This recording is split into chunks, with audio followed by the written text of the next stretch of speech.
Among those who briefed the Security Council, the UN's humanitarian chief. And Stephen O'Brien said he struggled to explain why the Security Council could not come together to alleviate the suffering of the Syrian people.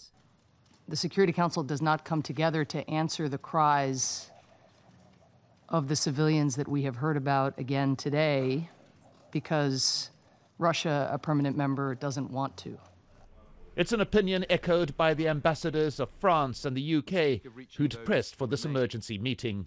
The Syrian regime and Russia have been executing a plan that has now laid 1 million people under siege.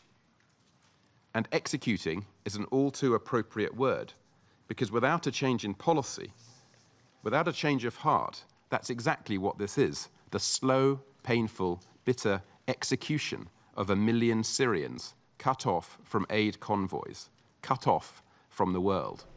But there was an equally robust response from the Russian ambassador, who maintained that some members are intent on using the humanitarian crisis to push for regime change.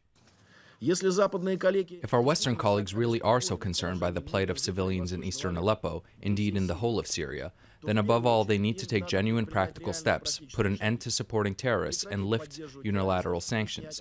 They need to provide genuine help like Russia is doing, and not try to use sensitive humanitarian problems to advance or achieve their own political goals.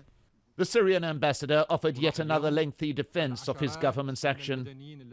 A number of members expressed support for a new draft resolution that proposes a 10-day truce in Aleppo to allow for humanitarian relief. Drawn up by Spain, Egypt, and New Zealand, this is yet another attempt to forge Security Council unity. But it was made abundantly clear that when or if the resolution comes before the Council, a Russian veto will once again strike it down. Mike Hanna, Al Jazeera, United Nations.